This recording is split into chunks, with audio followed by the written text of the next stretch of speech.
Bonjour à tous, bienvenue sur Merci on vous rappelle, le seul podcast qui vous plonge dans les coulisses du casting avec des histoires et des parcours incroyables. Aujourd'hui, on a la chance de recevoir un acteur international, réalisateur, qui travaille beaucoup à Hollywood. Alan Delaby, bonjour, bienvenue. Bonjour et merci pour l'invitation. Et c'est très cool. Merci à vous, c'est vraiment un honneur de vous avoir ici. Ma première question pour vous, ça serait, j'aimerais qu'on fasse un retour en arrière et qu'on aille chercher un souvenir. La première fois que vous avez regardé un film de Bruce Lee, comment ça s'est passé pour vous? Bon, en fait, ça s'est passé tout simplement. C'est quand on est gosse, on a 10 ans, on amplifie toutes les choses, hein. Donc, j'ai regardé ça au départ. J'ai eu un peu de peur parce que forcément, la violence était pour un gosse de 9-10 ans. On voit ça, c'est un petit peu beau. Qu'est-ce qui se passe? C'est assez violent. Mais en finalité, j'ai été très impressionné par le charisme et la force que dégageait Bruce Lee à l'écran. Et c'est ce qui m'a fortement touché. Et par la suite, on va dire, c'est là, on peut pas dire le seul, c'est l'un des artistes qui m'a donné envie de faire cette vocation, en fait. Est-ce que vous vous rappelez du premier film? C'était quoi de lui que vous avez vu? Le tout premier film que j'ai vu, c'est Fist of Fury, La Fureur de vaincre. Ah ouais, ah, un classique, effectivement, ouais. Ouais, D'accord. Maintenant, si vous c'était nous quand, donnez... Pardon? c'était quand même assez fort. Ah, La Fureur de vaincre, ça reste dans les annales du classique, ça c'est clair. Ouais, c'est clair. Si vous nous donniez maintenant un contexte à nos auditeurs, parce que vous avez d'abord commencé par les arts martiaux, je sais que vous êtes Ouais, champion de Nunchaku, ceinture c'est ça. noire, tout ça. Ouais, ouais. Déjà, qu'est-ce qui vous a attiré vers ce sport? Ce qui m'a attiré vers ce sport, alors d'abord la beauté visuelle, parce que c'est, j'aime tout ce qui est visuellement, artistiquement très beau, comme la danse aussi. J'aime beaucoup la danse classique parce que je trouve ça très, très, très visuel et très gracieux. Donc, il y a la grâce du mouvement et c'est ce que j'aime le plus. Et donc, en fait, à la base, j'avais été mis dans la lutte libre et gréco-romaine parce que mon frère étant champion d'Europe de ce sport de combat, mon père étant aussi arbitre dans ce sport dans les années 70-80. Moi, en fait, c'était pas mon truc, quoi. Tomber par terre, me faire, je sais pas. J'aimais pas du tout qu'on m'étrangle et tout ça. Donc, j'ai vu Bruce Lee, j'ai vu les coups de pied, j'ai vu les. Oh, voilà. J'ai tout de suite foncé, ouvert les portes d'un dojo et dit voilà, c'est ça, c'est ça, c'est ce que je veux. D'accord. Et après, mais vous avez été champion de Nunchaku, en fait, c'est ça? Oui, j'étais champion de nunchaku parce que j'ai eu la chance et l'opportunité de travailler avec Kim Silver, qui était à l'époque l'un des tout grands aussi. Et j'ai fait aussi beaucoup de démonstrations d'arts martiaux, des spectacles. J'ai commencé comme ça, par passer par des shows télé en live. J'ai eu l'opportunité de faire des émissions avec Jean-Luc Delarue, 40 degrés à l'ombre sur France 3 et plein d'émissions de télévision, que ce soit en Belgique, en France. Donc au niveau télé, c'était déjà une première approche des caméras et de ne pas se planter dans une démonstration parce que c'est comme au théâtre. Au théâtre, c'est one take Bien et sûr. dans cette démonstration, c'est one take. Par contre, c'est vrai qu'au cinéma, l'avantage, après, on en parlera après, c'est qu'on peut reprendre plusieurs fois, on peut jouer de plusieurs façons le personnage, mais généralement, quand on crée un personnage, là, il faut vraiment se tenir à vraiment l'imagination, l'imaginaire et inventer aussi un personnage. Quand quand on crée son personnage au cinéma. Tout à fait. Et comment s'est passée la transition pour vous? Parce que vous venez du monde du sport, après, au fur et à mesure, vous Mhm. êtes dirigé vers le cinéma. Comment est né, en fait, cet amour, cette passion? Bah, en fait, à un moment donné dans ma vie, je ne sais pas ce qui s'est passé parce que bon, je m'étais dirigé vers la musique. Je faisais de la musique électronique aussi. Donc, et puis ça a commencé à bien se développer et à fonctionner. Mais chasser le naturel revient au galop, hein. Donc, il y a quelqu'un qui m'a dit oui, il y a un casting pour le film JCVD avec Jean-Claude Van Damme. Tu Mhm. devrais essayer, tenter. Bon, je l'ai fait. J'ai été pris. Bon, voilà, c'était un petit rôle silhouette. Donc, je l'ai fait. Ensuite, ben, j'ai enchaîné. J'ai fait d'autres castings et d'autres castings. J'ai chopé des petits rôles. Voilà, dans diverses petites choses, téléfilms, films. Mais c'était pas j'étais un peu frustré parce que je voulais plus, j'avais envie de faire plus. Et j'avais pas une formation à la base de théâtre ni d'acteur studio. Donc, j'étais complètement autodidacte. Mais j'avais l'habitude des caméras, j'avais ce naturel face caméra que j'avais pas peur de la caméra, j'avais pas peur de parler face à la caméra. Donc automatiquement, ça m'a beaucoup aidé. Ensuite, j'ai eu cette opportunité d'être repéré par un producteur star canadienne qui, lui, fait beaucoup de films à Hollywood, qui s'appelle Jalal Meri. Il m'a dit de venir à faire des essais pour Master of the Art Road to Hollywood, un TV show où on doit chanter, danser, faire des arts martiaux. Donc, je suis allé là-bas avec un anglais qui n'était pas extrêmement bien, mais j'avais la niaque et la force et la détermination. Donc, je suis allé là-bas. Et donc, j'ai pas eu peur. J'ai affronté tout ça avec succès. Bon, par moment, il y avait la barrière de la langue qui maintenant n'est plus du tout un problème pour moi. J'ai vraiment travaillé très fort et parce que là-bas, en fait, ils avaient repéré en moi quelque chose d'assez...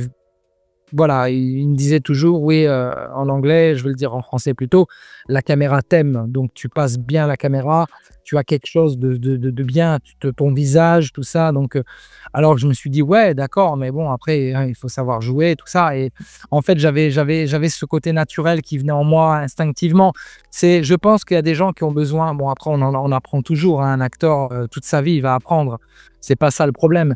Mais c'est pas parce qu'on fait des hautes écoles qu'on deviendra un grand acteur. C'est totalement faux. Parce que par la suite, j'ai fait des masterclass à Los Angeles avec des grands acteurs. Et j'ai eu l'occasion aussi de diriger par la suite des grands acteurs comme Eric Roberts, donc, qui est oscarisé, tout ça, Academy Award. Oui. Et les gens, ils ont dit, ouais, t'as pas eu peur devant lui parce que c'est un monstre sacré quand même. J'ai dit, non. J'ai pas eu peur parce que je savais que je connaissais mon rôle, je savais où je mettais les pieds. En plus, je le réalisais, donc c'est moi qui était en train de réaliser, donc je savais où je mettais les pieds. Et quelque part, je pense que c'est une volonté et aussi, il y a des choses qui s'expliquent et d'autres qui ne s'expliquent pas. Moi, en ce qui me concerne, mon parcours vient, comme on en a parlé, c'est du sport, c'est clair, mais je pense aussi du spectacle. Donc, le sport et le spectacle. Donc, le spectacle m'a beaucoup aidé à être dans ce que je suis aujourd'hui. Bien sûr que, bon, c'est l'avantage, je dirais que dans mes films, je joue beaucoup plus, c'est-à-dire qu'il y a de l'action, mais il y a beaucoup plus de jeux d'acteurs. Donc, j'exprime plus un rôle face caméra. Donc, voilà. Et étant donné que j'ai eu l'occasion pendant plusieurs années, donc j'étais longtemps là-bas en Californie, hein, donc je connais la mentalité américaine sur le bout des doigts. Je sais comment faire. Enfin, les Américains sont beaucoup plus open, mais attention, ils sont beaucoup plus straight to the point. C'est-à-dire, une erreur et c'est tout. En France, attention, en France, voilà, il faut être le pote d'eux, connaître qui. C'est pas forcément le meilleur qui gagne.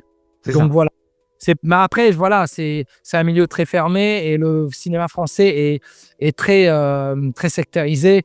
Et je trouve que de toute façon, je suis un grand fan du cinéma français, mais moi, d'un autre cinéma, c'est-à-dire le vieux cinéma avec Gabin, avec Delon, avec Bourvil, avec De Funès, avec Ventura, Yves Montand, avec de grands réalisateurs qui ont fait une époque comme les Audiard, pas Audiard fils, mais Audiard père, et d'autres. Donc, il y a un cinéma qui a pratiquement disparu, notamment avec la disparition d'Alain Delon. Ça m'a affecté parce que Alain Delon, ça a bercé mon enfance et quelque part, voilà, j'ai toujours été en admiration en tant qu'acteur, mais il avait un charisme il avait un sacré charisme, et ça, on ne va pas lui enlever. C'était un sacré acteur comme Belmondo d'ailleurs. Mais c'est vrai que ma partie au niveau des États-Unis, c'est vrai que j'ai compris que ma place était là-bas et que quelque part, j'avais fait la partie la plus dure, c'est-à-dire aller jouer dans un pays anglophone et aussi convaincre les Américains. Donc, à me donner des chances. Donc, automatiquement, j'ai eu l'occasion là-bas de tourner dans des web-séries, dans des films indépendants. Donc, ça m'a beaucoup aidé. Mhm. aussi.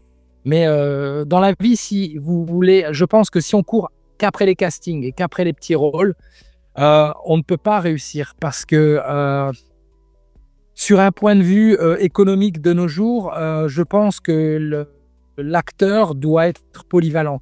Il doit être capable aussi de réaliser, d'écrire. Et s'il reste que cantonné que dans le côté je vais me battre pour les rôles, il va se battre, oui, mais c'est la loi du casting. C'est vrai que c'est toujours agréable de se dire ah, j'ai pas eu le casting, mais je me suis battu pour et j'ai assuré. Mais quand on voit le résultat, parce que moi je suis quelqu'un de très curieux, je veux toujours savoir qui a été pris à ma place pour voir qui est. Et souvent je rigole. Pourquoi je rigole? C'est pas une question de dire voilà, chacun sa chance, on ne peut pas critiquer l'autre, chacun a ses opportunités. Mais à un moment donné, c'est pas une question de prétention, c'est pas une question de vouloir avoir un ego, parce Mhm. que si on fait un métier de l'image, c'est qu'on a automatiquement un ego. Quelqu'un qui me dit qu'il n'y a pas d'ego, c'est pas vrai. On a tous un ego. Ça veut pas dire qu'on veut écraser les autres, mais on sait, on connaît son potentiel, on sait ce qu'on vaut, on sait où on va. Et par moment, il faut être bon prince. Quand la personne a fait une prestation excellente, il faut pas avoir peur de dire chapeau, tu as été excellent, tu as fait mieux que moi. Mais si on sent que la prestation n'était pas adéquate et que là, c'est un peu l'hôpital qui se fout de la charité, là, il faut quand même être honnête que là, on ne sait pas ce qui s'est passé. Mais bon, c'est la vie et je pense que la meilleure chose pourquoi moi, je me suis dit je ne vais pas faire un parcours similaire aux autres, c'est que je me suis dit, voilà, j'ai observé, j'ai appris et je me suis dit, je vais tenter ma chance pour faire mes propres films. Ça a été difficile, surtout de convaincre des financeurs, parce que les financeurs, quand on n'a pas de nom dans le cinéma, les gens vous regardent et disent ouais, mais ton scénario il est sympa, hein. C'est pas qu'il est pas sympa, mais comment ça va se passer, comment ça. Mais moi, la différence, c'est que rien ne m'a arrêté. J'ai réussi à convaincre plein de personnes. J'ai été hébergé chez Bob Wall, l'adversaire de Bruce Lee, donc qui m'a donné de grands conseils, qui m'a entraîné aussi et qui m'a fait l'honneur de jouer dans un de mes films. Mhm. Et voilà, quand si j'arrive à avoir Bob Wall, je pourrais avoir autre que lui, je pourrais avoir Eric Roberts. Et j'ai eu les gens que je désirais avoir. Pourquoi? Parce que la différence entre les Américains et les Français, c'est qu'ils aiment les gens qui ont la niaque, qui ont quelque chose de nouveau à apporter, quelque chose de sincère, de vrai. Ils vont pas vous critiquer, ils vont pas. La première chose qu'ils vont vous demander, c'est t'as fait le cours Florent? T'as fait quoi? Ils en ont rien à foutre de ça. Ce qu'ils veulent, Mhm. c'est qu'est-ce que tu vaux, mec? Qu'est-ce que tu vaux réellement? De qu'est-ce que tu as apporté? Qu'est-ce que tu as à nous offrir? Voilà, en France, on s'en fout de ce que tu as à offrir. C'est beaucoup de. Si, quand tu parles à un acteur qui a un cursus théâtral haut niveau et que tu parles à cette personne, la personne te dédaigne parce qu'elle dit ouais, toi tu viens de où? Moi j'ai fait 10 ans de théâtre, j'ai fait ça et toi tu arrives. Faut savoir une chose, c'est qu'aujourd'hui, les gens, ils doivent aussi redescendre sur terre dans tous les métiers de l'image parce que même, il y a une réalité, c'est qu'aujourd'hui, les gens qui sont stars d'Internet, par exemple, il y a des gens qui ont des millions d'abonnés et on va les repérer pour faire du cinéma alors qu'ils sont zéro acting. Ils ont zéro acting, mais ils prennent leur communauté. En Mhm. fait, voilà ce qu'ils cherchent.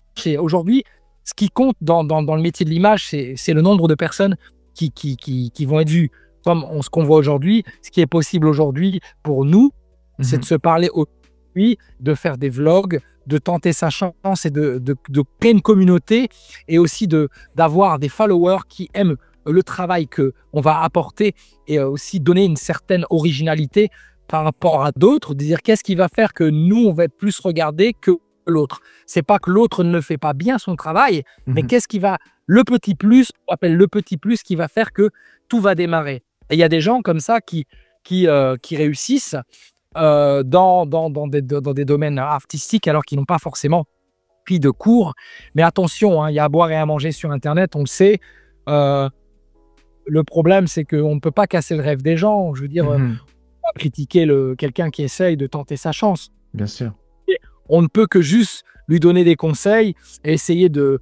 Il y a des gens, par exemple, moi je dis toujours, si tu n'es pas bon pour être l'acteur principal, tu peux faire les seconds rôles, mais tu feras les meilleurs seconds rôles.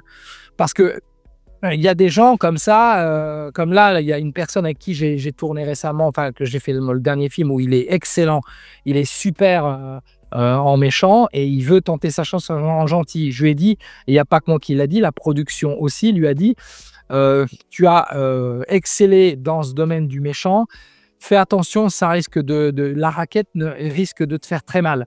Tu peux tenter quelque chose, mais ne t'attarde pas trop parce que on sait toujours vers quoi on est meilleur. Et c'est pour ça que par moment, c'est pas une honte ni une gêne d'être top cast. C'est pas une honte d'être top cast. Il faut être par moment top cast. La vie est faite de belles surprises, de belles rencontres. De toute façon, les gens, comme disent toujours, oui, je vais tenter ma chance en Amérique, à Hollywood, mais ils parlent toujours, mais ils le font pas. Moi, j'ai tenté, ça fait très longtemps, hein, la première fois que j'ai posé mon pied sur le sol, on va dire américain, c'était en 2012. Mais avant 2012, j'étais au Canada. J'avais été au Canada en 2008-2009. Donc, automatiquement, je savais déjà à peu près ce qui se passait parce qu'ils travaillent beaucoup avec les Américains. Donc, les Américains sont quand même des Américains, les Canadiens. Donc, ce sont quand même les anglophones. Ils ont cette mentalité. C'est les cousins. C'est leurs cousins, ils appellent. Et c'est vrai que c'est un travail qui mérite, qui a son mérite. Je veux dire, moi, personnellement, je m'autocritique souvent pour m'améliorer, pour faire des choses de mieux en mieux. D'ailleurs, c'est le cas avec mon nouveau film. J'ai amélioré tout, sur tous les points, que ce soit au niveau de la cinématographie, que ce soit au niveau du scénario, que ce soit au niveau des cascades, que ce soit au niveau de l'acting. Tout a été revu en copie par rapport à ce que j'avais fait précédemment. Et le prochain film que je ferai après celui-là, il sera encore meilleur que celui-là. C'est le but de faire des films meilleurs et meilleurs et meilleurs. Parce que de toute façon, faut savoir s'auto-critiquer. Ça ne veut pas dire ce qu'on a fait avant, c'était pas bien. Mais il faut faire mieux. Justement, j'aime beaucoup vous parler de votre dernier film. On va venir là-dessus. J'aimerais qu'on parle de votre côté un peu double casquette. Ça veut dire que vous êtes réalisateur et acteur, justement, dans le dernier film de Shepherd Code. Là-dedans, vous réalisez. Qu'est-ce qui vous pousse à faire les deux rôles en même temps, en fait? Bah, ça fait un moment que je fais les deux rôles, en fait. Hein, parce qu'avec Borrow Time 3, j'ai co-réalisé avec David Warts, le réalisateur de Kickboxer, qui est mon mentor. Hein, donc, je lui dois pas mal d'enseignements de la réalisation par David Warts. David Warts a quand même réalisé Kickboxer, a réalisé beaucoup de films. Et il a été sur 2 films avec Clint Eastwood, il a été son cinématographeur personnel pour Bronco Billy et Do Durdang. Donc, voilà, Laura Houtan, la comédie.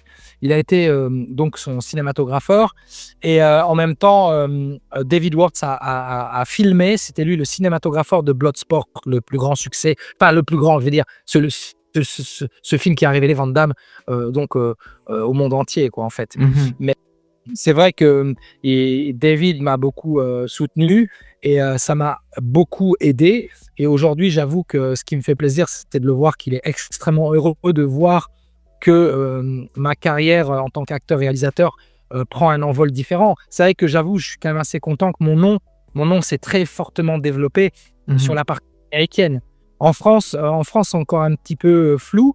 Parce que bon, les gens, il y a beaucoup de gens, c'est même impressionnant parce qu'il y a peu de temps, quand j'étais encore à Los Angeles, j'étais à l'hôtel et tout, et les gens sont venus me voir pour des dédicaces, parce que les gens, en fait, c'est impressionnant parce que les gens, en fait, ils regardent Amazon Prime, ils regardent Amazon Prime US, ils regardent Tubi TV, et Tubi TV, ça arrivé en Angleterre, ça arrivera en France par la suite.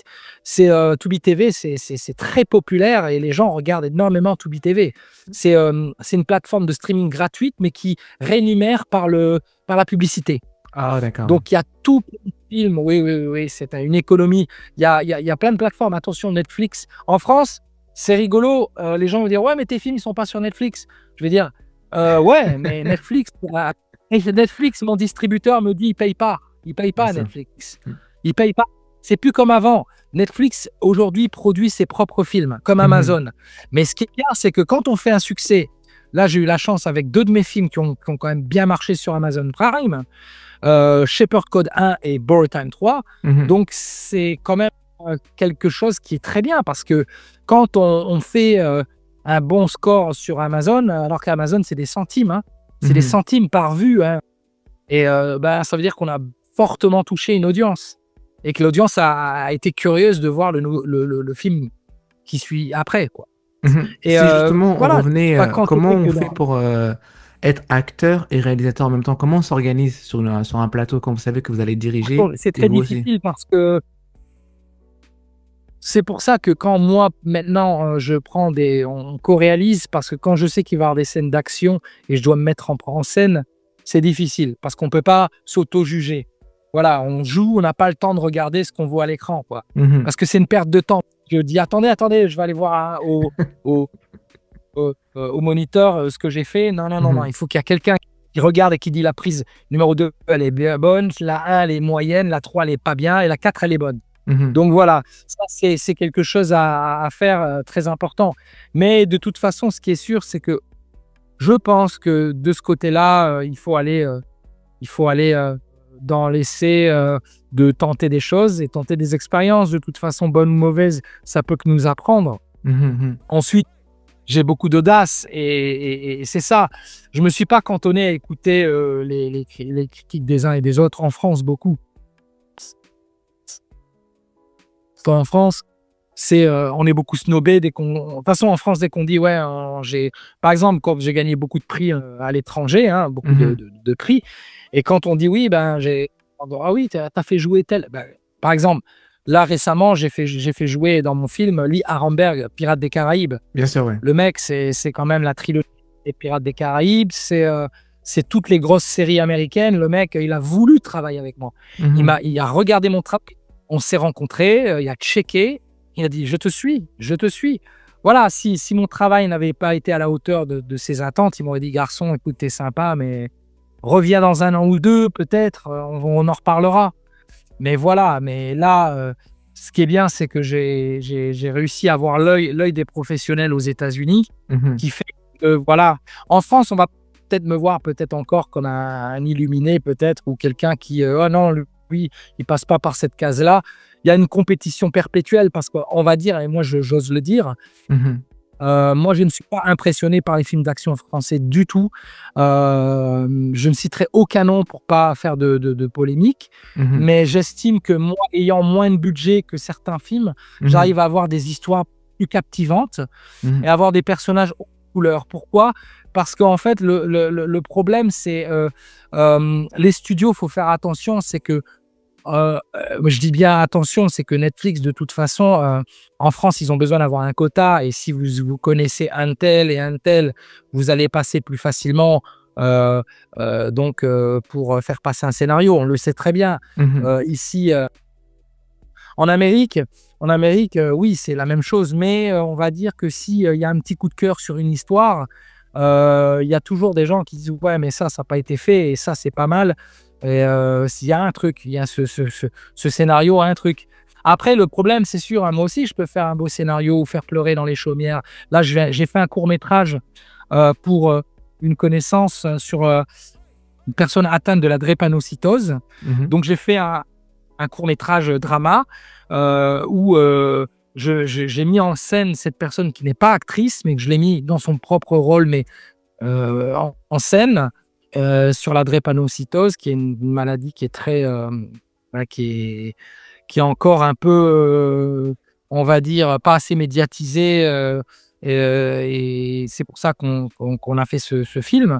Et si j'avais plus de temps et plus de moyens pour le faire, je pense que j'aurais pu faire un long métrage où on aurait pu éventuellement tenter notre chance à le présenter à Cannes. Mhm. Voilà. Parce que ça, c'est des thèmes qui pourraient marcher. Voilà. Mais là, avec un peu plus de budget, j'aurais osé d'aller voir des actrices connues africaines. Mhm. Et je leur ai dit, écoutez, j'ai là, est-ce que vous êtes prêts à soutenir la cause? Parce que là, on parle de soutien. Bien On parle, sûr. bien sûr, il y a une rémunération. Bien sûr, il y a une rémunération. Elles ne seront peut-être pas rémunérées comme on va dire, un blockbuster français. Mhm. Mais si elles ont se battre aussi pour la cause, il y a peut-être dans leur famille aussi un drépanocytaire, hein, qui sait, Mhm. hein. Donc on ne sait pas. Donc quelque part, il faut lancer des messages et je pense que c'est hyper important d'être engagé. Moi, bon, bien sûr, je fais de l'entertainment. Je préfère faire de l'entertainment parce que pourquoi? Heu, Parce que j'estime que j'ai envie plus de faire rêver les gens que de les faire, un petit peu trop, plonger dans une certaine réalité. Parce que quand on voit tout ce qui nous entoure aujourd'hui, là, on allume la télé Et quand on allume la télé, on a des informations tristes chaque jour. Donc, je pense que le but, c'est de donner quand même quelque chose au public, de les faire un petit peu rêver. Quand on passe 1 heure et demie, on oublie notre cerveau un peu, on regarde quelque chose qui nous divertit. J'aime bien ce que vous dites, le fait de faire rêver et aussi toutes ces collaborations que vous avez eues. J'aimerais qu'on revienne un instant un peu sur toutes ces stars internationales qui ont travaillé avec vous dans vos projets. Notamment, il y a eu China West, il y a eu Lee Arenberg. Donc, ouais, c'est ça. Comment ça se passe? Comment est-ce qu'elles viennent à vous? Vous allez les chercher? Ça se passe comment la collaboration Non, généralement? en fait, bon, il y a des concours de rencontres, hein, il y a des rencontres. China West, en fait, elle, c'est la production qui a démarché son agent. Et Mhm. son agent elle a vu le premier Shepherd. Elle a trouvé ça intéressant. Elle a D'accord. trouvé qu'il y avait du potentiel, que le personnage était intéressant et que l'histoire lui plaisait. Et comme forcément, on avait plus de moyens financiers pour faire le 2, bah Mhm. forcément, on avait les moyens de la payer. Donc, automatiquement, dans le 1, on aurait été limite. On aurait été plus limité financièrement, mais Mhm. on a un budget. Mais là, on a un budget multiplié fois 3, donc ça change tout, quoi. Donc, automatiquement, quand elle est venue, voilà, elle savait déjà à quoi elle avait affaire. Elle connaissait l'histoire, elle connaissait son personnage et elle a aimé travailler avec moi. Bon, et voilà, elle a tourné dans des gros trucs Mhm. comme Black Widow, comme Woman's King. Oui, Et avec c'est une Danse, oui. maniaque, hein, aussi, hein. C'est une star du net. Elle a plus de 1,5 million de followers. Elle est ultra regardée. Elle est la star du clip de The Weeknd, Mhm. Take My Breath. Donc voilà, elle a terminé un film où elle est la star aussi qui s'appelle Jade. Donc là, non, c'est un honneur pour moi et aussi, c'est bien parce en toute façon, les gens ils sentent la chose. Les personnes qui dédaignent par jalousie, c'est parce qu'en fait, ils veulent pas l'admettre. Ils veulent pas admettre que quand on... C'est ce que disait mon premier prof de karaté. Il me disait toujours, quand on est bon, on est bon. Mhm. Et j'admire beaucoup Alain Delon parce qu'Alain Delon, il avait ce côté prétentieux, mais il savait qui il était. Il avait la belle gueule, il avait tout. Et c'est une réalité. À un moment donné, c'est pas une question d'ego parce que c'est pas se prendre pour le meilleur parce que ça n'existe pas. On doit être le meilleur Mhm. dans sa propre discipline. C'est-à-dire que faut pas courir après mille lièvres. Je pense que si on veut développer quelque chose, il faut développer son art un maximum. Je Mhm. pense on a tous des points forts et des points faibles. Et je pense que mon point fort, c'est déjà ma détermination et aussi ma passion et aussi, j'abandonne pas facilement. Mhm. Donc, parce que des bâtons dans les roues, ça, je sais que on m'en a mis, on m'en mettra encore, mais quelque part, je sais que je m'avoue toujours vainqueur. Pourquoi? Parce que j'abandonne pas et je vais jusqu'au bout de mes projets. Quoi qu'il en advienne, c'est beaucoup de stress parce que monter des projets, c'est énormément de stress. Là, Shaper Code 2, ça a été un plus gros plateau, Mhm. plus de gens à gérer. On a tourné à Los Angeles, on a tourné au Portugal, on a tourné à Londres. Donc, on a tourné dans 3 pays. Donc, Wow. automatiquement, Shaper Code 1, tourné à Los Angeles, et on a tourné à Londres et on a tourné à Paris. Donc, aussi, c'est pareil. Borrow Time 3, on a tourné à Los Angeles, à Amsterdam et un petit peu à Bruxelles. Donc voilà, c'est quand même... mais ça reste toujours international parce que généralement, le film... J'ai voulu tenter une expérience aussi avec Borrow Time. C'était un concept jamais fait. Mhm. C'est-à-dire tourner le film en anglais, mais avoir certaines scènes avec du français. Voilà. C'était une première. C'était une première. J'ai testé. Bon, je le referai pas parce qu'après, c'est un merdier pas possible pour quand on fait doubler le film et tout, parce qu'après, il y a Mhm. déjà des scènes en français. Ça, c'est une expérience. Je l'ai fait. J'ai vu ce que c'était. Ça m'a fait plaisir. J'ai vu que c'était original, mais c'est pas quelque chose que je referai par la suite. Je tourne tout en une seule langue, et si je dois faire doubler, je ferai doubler. Mais c'est vrai que c'est un travail en longue haleine. Mhm. Je suis pas arrivé comme ça, hein. Je suis pas arrivé, ouais, ça y est, j'ai jamais fait rien avant, je suis arrivé dans un film. Non, non, non, non. Je me suis fait la main sur des courts-métrages. Mhm. Je me suis fait la main sur des essais, des courts-métrages. J'ai fait des petits rôles, j'ai appris, j'ai fait des masterclass. Quand même, je suis pas arrivé sans zéro background. Non, Mhm. non, non. J'avais quelque chose derrière. Mais c'est sûr que je suis très organique et ce qui plaît beaucoup aux Américains, c'est ce côté organique. Parce qu'en France, en fait, on a une façon de jouer. Quand on regarde les films français, je ne parle pas des anciens films. Hein. Les anciens films, moi, je considère que, par exemple, aujourd'hui, je serais incapable de dire quel est le meilleur acteur français parce que j'estime qu'il y a des phénomènes, mais il n'y a pas de stars. Pour moi, je dirais aujourd'hui, il y a des phénomènes, mais il n'y a pas de stars. Il n'y a plus de stars françaises. Alors, on va me dire, ouais, mais il y a Omar Sy, il y a Jean Dujardin. Je vais dire, c'est des bons acteurs. C'est des bons acteurs, mais c'est pour moi, Omar Sy, il est devenu plutôt star international. Il a eu l'opportunité, l'audace, et c'est super. Il a une carrière incroyable, et chapeau bas. Après, on aime ou on n'aime pas. Jean Dujardin, pour moi, j'admire beaucoup parce qu'il a gardé les pieds sur terre, malgré qu'il a eu un Oscar. C'est quand même rare pour un Français comme ça d'avoir un Oscar. Mais il faut dire aussi qu'il a fait un rôle non parlé en anglais. Il n'aime pas jouer en anglais. Moi, ce que j'aime chez Dujardin, il dit la vérité. Il dit, moi Hollywood, ça ne me fait pas rêver, quoi. Moi, ça ne me fait pas rêver. Et c'est quelqu'un de très caractère et c'est ce que j'admire. J'admire vraiment les acteurs qui sont sans dessus dessous, qui n'ont pas peur de parler, qui n'ont pas peur de dire, comme Gérard Lanvin. J'aime beaucoup. Ça, c'est si vous me demandez avec qui je tourne en France, Gérard Lanvin. Je me retrouve beaucoup plus. J'aime bien que vous comparez un peu les deux mondes parce que ça m'aide pour ma prochaine question. C'est un peu les différences culturelles. Quelles sont les différences culturelles majeures que vous avez remarquées entre travailler aux États-Unis et travailler en France, en fait? Qu'est-ce qui distingue ces deux? Alors, je vais dire ouvertement les choses. Alors, en tant que personne, on va dire, parce qu'il y a un fight encore où on dit oui, voilà, il n'y a pas assez de gens de couleur en France. Je vais casser ce mythe-là parce qu'il y en a peut-être qui ne vont pas être d'accord avec moi. Je dirais que quand même la France a évolué. La France a évolué, il ne faut pas dire ça. Parce que moi, en tant que personne de couleur, on va dire, j'aime pas dire ça, hein, parce que voilà, je galère autant qu'un noir quand je suis dans le cinéma français. Je suis à même niveau que... Parce que dans le cinéma français, c'est pas la couleur. On a l'impression que c'est la couleur. Parce que là, ce qui a évolué beaucoup dans le cinéma français, c'est les rôles. Maintenant, y a plus, c'est rare qu'on va mettre un noir dans un rôle de voyou ou dans un rôle d'infirmier ou voilà, on le met maintenant dans des rôles un peu plus, voilà, en avant. On le met, voilà.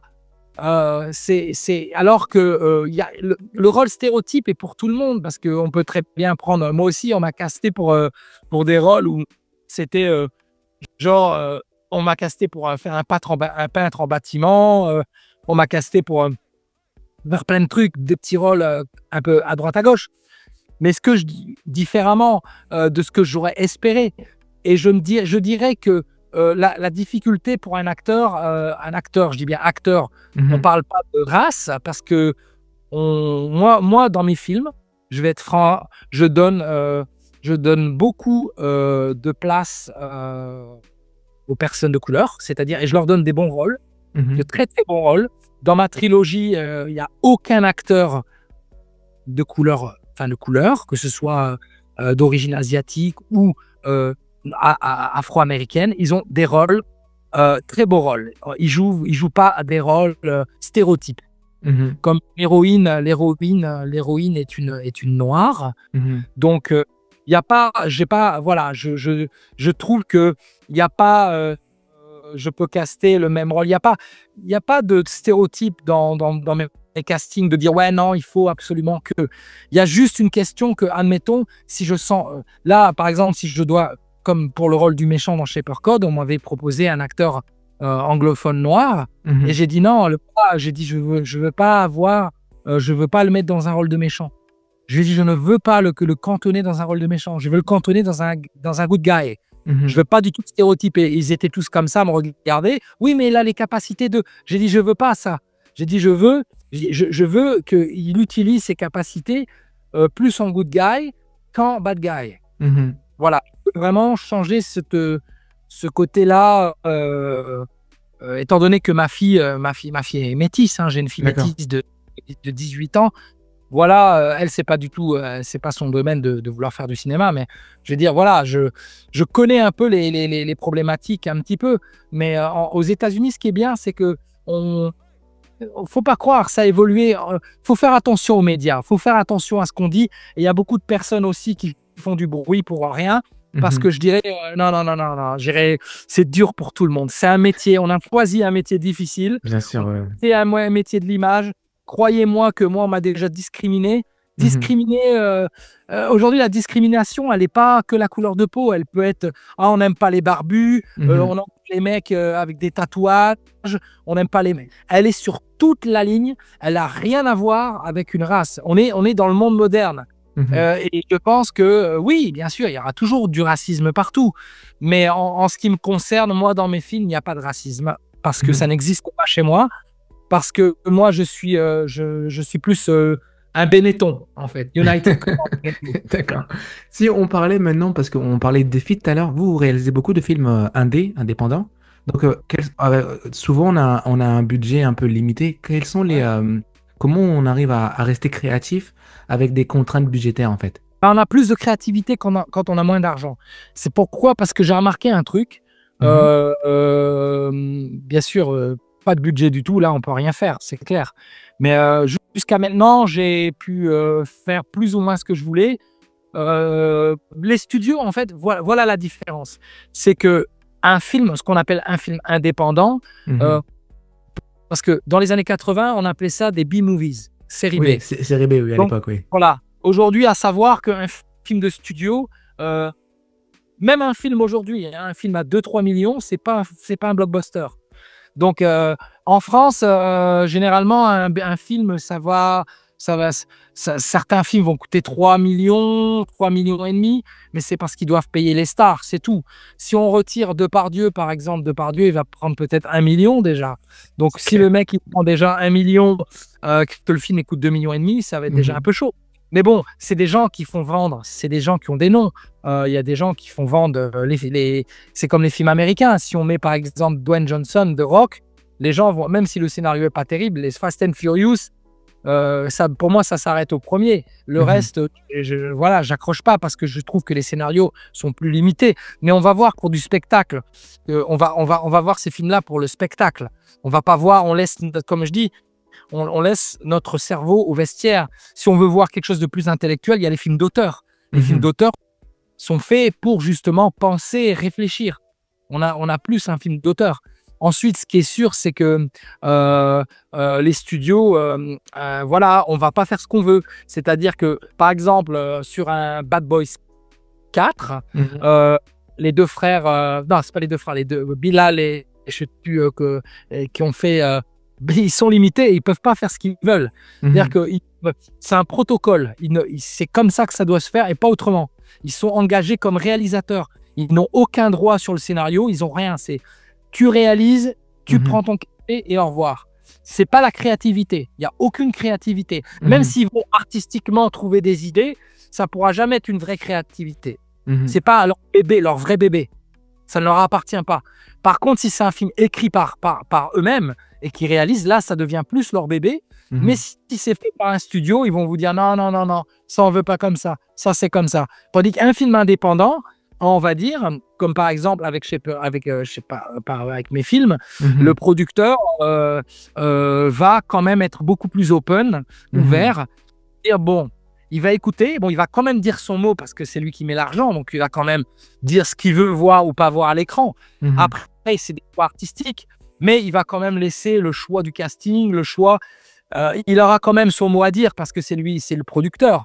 Mhm. La production, c'est pareil, mais je pense qu'à un moment donné, voilà, c'est la différence, elle est très simple. C'est juste que c'est juste la pyrotechnie, c'est-à-dire tout ce qui est explosion et marketing. Il faut savoir une chose, c'est qu'un blockbuster, il coûte 200 millions.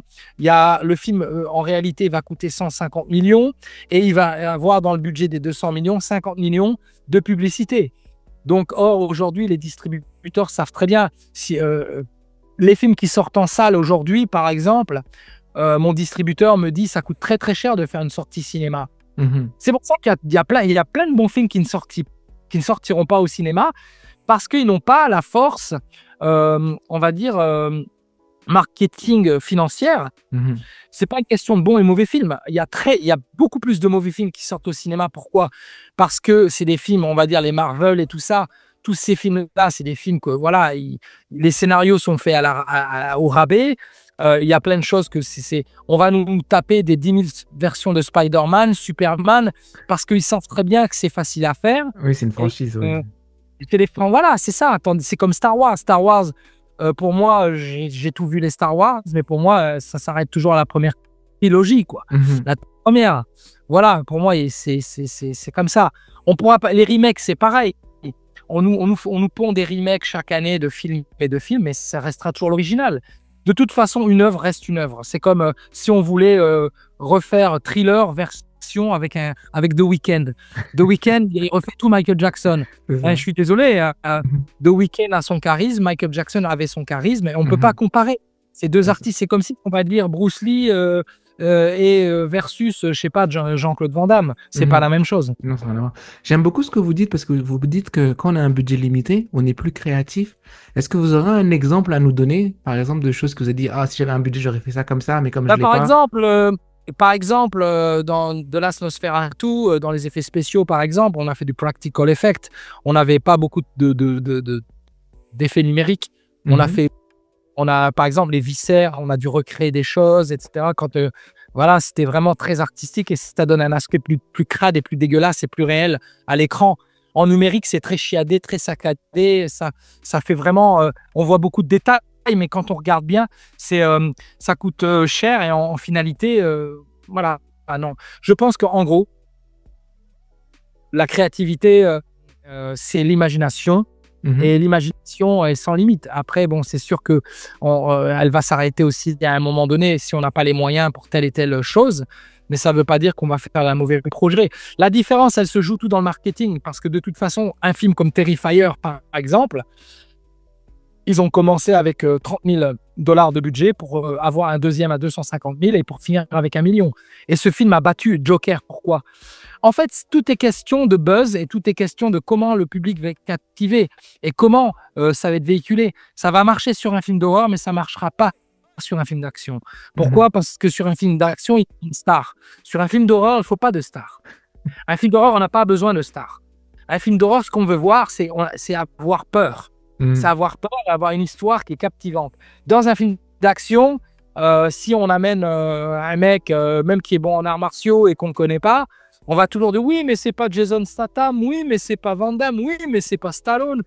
Donc, le problème va être vite réglé, donc ça va être plus compliqué. Par contre, là où le marketing est très difficile, c'est qu'aujourd'hui, les gens, il y a à boire et à manger sur le net. Il y a plein de gens qui tentent leur chance à Mhm. faire des longs métrages, des courts-métrages et qui sont direct ou YouTube. Après, les distributeurs aujourd'hui, maintenant, il faut savoir une chose, c'est que les distributeurs aussi mettent des films sur YouTube et c'est ça qui casse un peu le marché.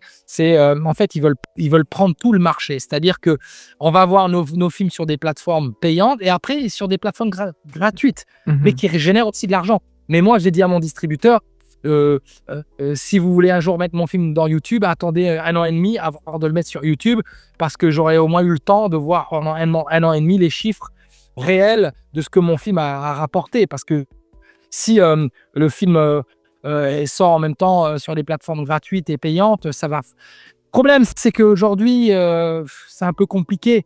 C'est ça Mhm. qui fait que le marché est oversaturé. Donc, il y a beaucoup de bons films, il y a aussi de très, très mauvais films. Quand je dis très mauvais films, c'est que, encore une fois, je vais dire aujourd'hui, il y a l'accès du numérique qui fait qu'aujourd'hui, les gens, ils peuvent faire leurs films. N'importe qui peut faire un film, faire un montage et le mettre sur Internet. Bien Mais sûr. maintenant, le problème, c'est qu'aujourd'hui, les gens, parce qu'ils font ça, ils vont croire qu'ils ont réussi, qu'ils sont déjà des stars, mais ça n'existe pas. Parce que Mhm. il faut mériter ces galons. Bien sûr, Il faut faut les les mériter. mériter. Mhm. Il faut travailler dur. Et ça se construit. Et voilà, les stars d'Internet, je vais dire, aujourd'hui, c'est facile. Hein, facile, non, mais aujourd'hui, vous avez la chance d'être repéré sur le net à faire du buzz. ce sera à vous après d'être malin de perpétuer parce qu'attention, hein, ça peut vite up and down, ça peut vite descendre.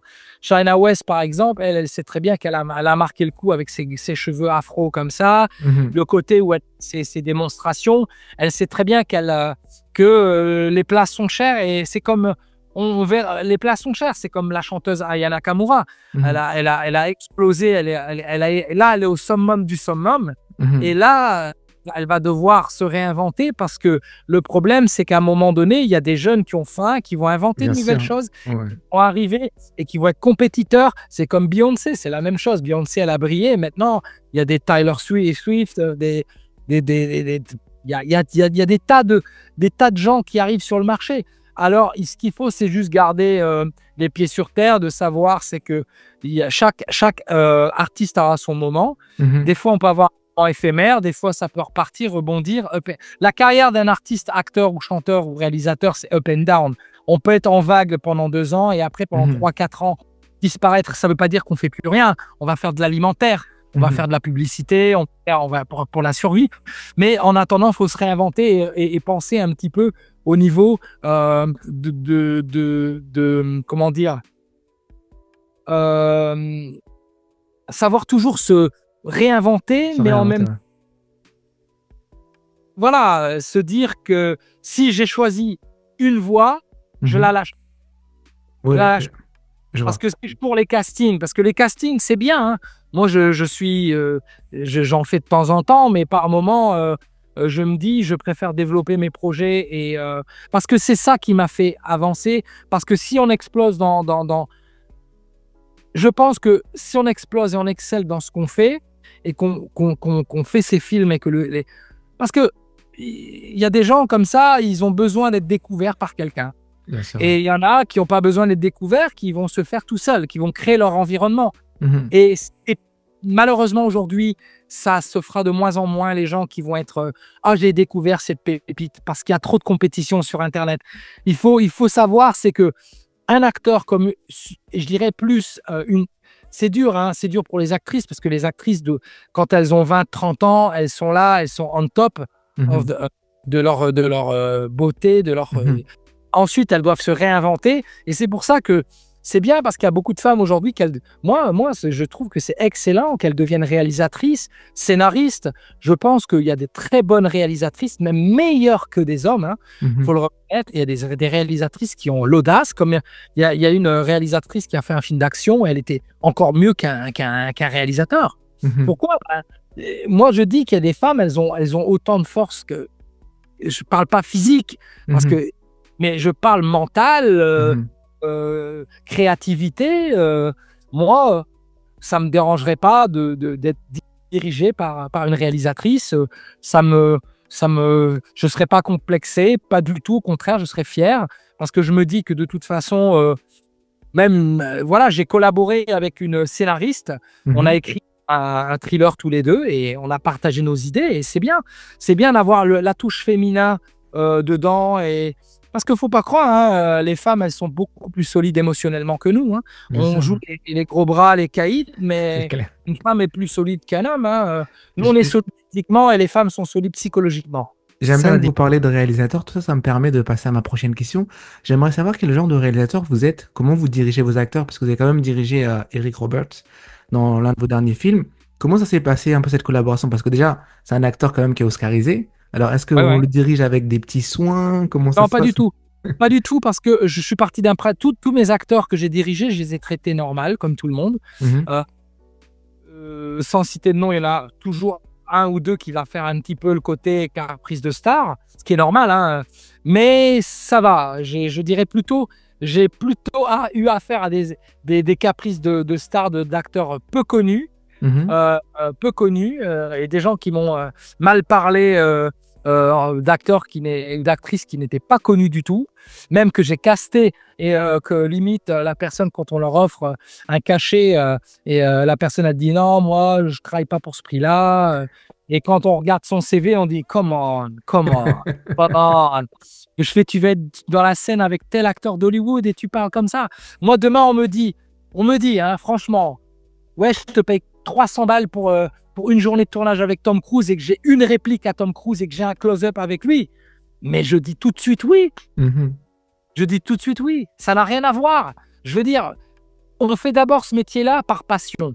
Et les gens le font juste pour la starification et l'argent. Mais le problème, c'est que s'ils attendent après les gros cachets, ils vont rêver, hein, parce que généralement, il va falloir beaucoup voir leur cachet au rabais. Et il y a aussi le problème de trouver des agents en France. J'ai un agent en Amérique et en Angleterre, et j'en ai pas en France. Pourtant, j'ai eu souvent des refus parce que les Français, en fait, j'ai l'impression que dès qu'ils voient, j'ai une actrice que je connais qui est française, qui vit aux États-Unis. Elle le dit, hein, elle dit en France, parle pas trop que tu fais des trucs en Amérique parce qu'ils vont, ou que tu joues avec des Américains parce qu'ils vont dire ouais, ça y est, s'y croit, c'est Hollywood. Mais non, justement, j'aime mon pays, je veux briller dans le cinéma français, mais qui me donne ma chance. Qui me donne ma chance, c'est comme tout. Je veux dire, il y a plein de réalisateurs qui pourraient dire ah ben non, mais c'est la fierté, c'est l'ego. Il y a beaucoup de gens aujourd'hui, comme ils savent que vous êtes multicasquette, tu es capable de réaliser, tu es capable de jouer et d'écrire, vous allez faire face à un réalisateur en face de vous qui est capable d'écrire et de faire ça, il va dire ah, il va piquer ma place. Il va piquer ma place. Le mec qui a de l'audace, le mec qui en veut, le mec qui a du charisme. Et souvent, on vous pénalise parce que souvent, on va vous critiquer parce que vous représentez quelque chose d'assez, une entité, vous dégagez. De toute façon, moi, quand je suis en Amérique, les gens, même les gens, c'est une vérité. C'est pas moi qui l'ai dit. C'est pas de la prétention. Ils ressentent ça. Ils disent, t'as une aura, t'as quelque chose, t'as ce naturel qui va. Et je pense qu'on est câblé. Je pense que chaque être humain est câblé à une destinée. Il faut accomplir sa destinée. Voilà. Comment vous, dans ce cas-là, vous allez définir votre style de réalisateur? Parce que vous avez quand même l'influence des arts martiaux qui sont derrière vous. Donc, comment ça vous aide tout ça à concevoir vos scènes d'action, etc.? Personnellement, les arts martiaux n'ont rien à voir. Du sens, c'est que les arts martiaux m'ont juste aidé à avoir une certaine confiance en moi. Mais en tant que réalisateur, j'avoue que je suis quelqu'un qui est quand même très basé sur le côté acting, c'est-à-dire le côté profond. Donc, automatiquement, je vais me baser plus sur des gens comme des Paul Newman, des Jack Nicholson, ou alors des Robert Redford, ou alors des gens comme Clint Eastwood, ou des gens comme ça qui ont vraiment un background d'acting, qui sont pas forcément des action stars. Donc voilà, j'aime beaucoup ce côté un petit peu drama. Donc automatiquement, l'action, c'est quelque chose qui fait partie de moi, mais je suis très bien capable de faire un thriller sans autant qu'il va y avoir de la bagarre. Mais comment vous faites pour les régler, justement, parce que vous avez quand même l'œil, parce que vous avez fait des arts martiaux, vous avez cet œil-là. Comment vous réglez une scène d'action? Vous dites ah ouais, mais je l'aurais peut-être vu comme ça. En fait, ce qui est difficile, c'est j'ai vu toute la différence avec Shepard Code 2 parce que j'ai eu beaucoup plus de moyens et aussi une équipe plus grosse. Donc, automatiquement, ça m'a permis aussi de voir autrement mon travail et de m'embellir plus. C'est pour ça que je me suis embelli plus parce que j'ai eu moins de casquettes à porter. Donc, parce que le problème, c'est quand on a une casquette d'associé producteur, pas producteur exécutif, mais d'associé producteur, on a aussi une responsabilité derrière et ce qui est différent. Mais bon, ce qui est clair, c'est que bon, j'ai travaillé dur, j'ai fait, j'ai appris, j'ai vu mes erreurs, j'ai appris de mes erreurs, mais aussi, ce qui est sûr, c'est que je sais ce que je dois faire et ce que je dois plus faire. D'accord. Comment ça s'est passé pour vous la toute première fois où vous êtes arrivé aux États-Unis? Parce que c'est quand même un grand monde, un changement. En fait, oui, la boule au ventre, mais j'étais aussi dans mon rêve. J'ai vu la chaleur californienne et il y avait rien qui m'arrêtait. Il y avait rien qui m'arrêtait. Pour moi, j'étais là pour tenter, pour faire. J'ai croisé, j'ai fait du networking, mais ça s'explique pas. Je pense qu'il y a des choses qui sont comme ça. Il y a des choses qui arrivent à vous parce que c'est comme ça. C'est comme vous allez à la pêche aux puisettes, vous attractez les choses. C'est parce que vous êtes câblé pour ça. Les gens vont toujours dire oh non, c'est de la chance. Non, c'est pas la chance. Je crois pas à la chance. Je crois au travail. La chance ici, j'ai fait comme tout le monde, j'ai toujours tenté de jouer au loto, j'ai jamais gagné. Donc ça, on parle de la chance. Là, on parle de chance. Mais quand on parle de travail, on peut pas parler de chance. C'est pour ça que mon co-réalisateur, Michael Morris, dit toujours, je déteste les gens qui disent t'as de la chance. Non. Tu as travaillé pour. Moi, je leur réponds maintenant, quand tu as de la chance, non, j'ai pas de chance. J'ai travaillé pour. Si j'étais resté chez moi à regarder la télé avec des pop-corn, j'aurais jamais fait ce que j'ai fait aujourd'hui. Donc, j'ai voulu tenter des choses, j'ai voulu contacter les gens, j'ai montré mon travail, j'ai été là où je devais aller et c'était ma place d'y être. On sait, on connaît sa place, on la sent. Et après, je peux pas critiquer les gens qui tentent mais qui n'ont pas forcément l'aura. Mais après, c'est comme on dit, c'est faut être là au bon moment. Mhm. Voilà, au bon moment. Mais il y a des gens qui ont plus. Moi, je sais qu'il y a des gens qui ont vraiment de la chance, qui sont repérés. Premier film, premier gros film, ils sont à Cannes. Comme Mhm. par exemple, il y a un film, le film Bande de filles, par exemple, le film de Céline Sciamma, Mhm. Assassila, que j'ai déjà discuté avec, qui est très sympathique. J'espère travailler avec elle, pourquoi pas dans Shaper Code 3, hein, Mhm. qui sait. En fait, le truc, c'est que je pense que voilà, on arrive là, on est là au bon moment, on a le projet qui fait que ça va démarrer. Voilà. Et après, c'est à vous à être malin, à vous à dire voilà, j'attends pas que ça arrive. Hein. Parce Bien qu'il y a des sûr. gens, ils ont fait un film, c'est ouais, ils vont tous venir maintenant. Non, non, non, non. Parce que généralement, on peut être surpris que c'est toujours les deuxième et troisième rôles qui percent. Tout à fait. Là, maintenant, on arrive dans la partie de l'émission où on parle un peu promo. Donc là, vous avez terminé de Shaper Code 2 qui est... Qu'est-ce qui sort? Ouais. Qu'est-ce qui arrive prochainement pour vous? C'est quoi votre actualité? Mon actualité, il y a Three Wish for Christmas qui va sortir au cinéma en Angleterre. Oh, super. Ouais, voilà. J'ai pas un grand rôle dedans, mais j'ai un rôle assez intéressant. C'est un film de Noël Mhm. qui sera aussi diffusé dans les avions British Airways long courrier. Mhm. Ensuite, ça sortira sur Amazon Prime, etc., etc. Shaper Code 1 qui sort en DVD bientôt. Il devait sortir normalement là, mais il y a eu du retard. Il est déjà disponible en plateforme, mais là, il va sortir en physique, vu que là, j'ai le physique qui est derrière. Mhm. Ah, voilà, je l'ai déjà. Hein, donc, Super. voilà. Et en fait, il y a Shaper Code 2 qui sortira par la suite. Je pars en écriture pour Shaper Code 3. Et ensuite, j'ai pas mal de promos pour mes autres films parce qu'il ne faut pas croire que tout s'arrête là. Parce que j'ai toujours de la promo perpétuelle à faire, des interviews, faire du magazine. Voilà. Et puis, faire quelques castings par-ci, par-là aussi. Hein, parce que c'est le but de continuer à en faire un petit peu. J'en fais un petit peu, mais j'en fais pas des masses, mais j'en fais un petit peu parce que bon, qui sait, décrocher toujours à des petites expériences, c'est toujours intéressant. Voilà, mais je pense que je suis arrivé à un stade où sans prétention, je pense qu'on peut m'offrir des rôles beaucoup plus impliqués, beaucoup plus. J'ai pris un peu plus d'expérience Mhm. et je sais ce qu'on demande à un acteur. Donc, je sais ce qu'un réalisateur demande à un acteur. Donc, automatiquement, je pense que je suis prêt maintenant. J'estime être prêt voilà, je suis prêt, quoi, en fait. Parce que j'ai travaillé dur. Je me suis mis dans des situations et j'ai vu que ouais, c'est pas donné à tout le monde. Et j'ai poussé mes limites. J'ai poussé mes limites. Je sais que je peux encore aller plus loin.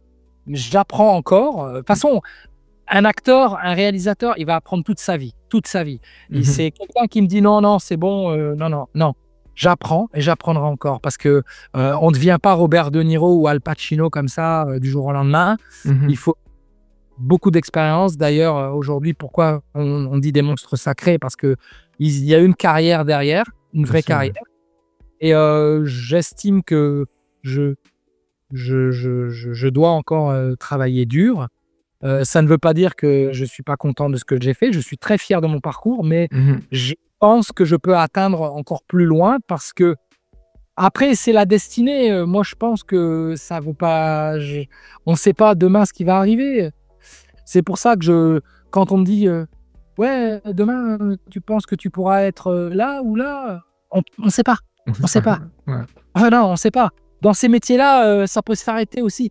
Donc, automatiquement, demain, il y a des acteurs qui ont toujours peur de ne plus être appelés. Voilà. Mhm, bien sûr.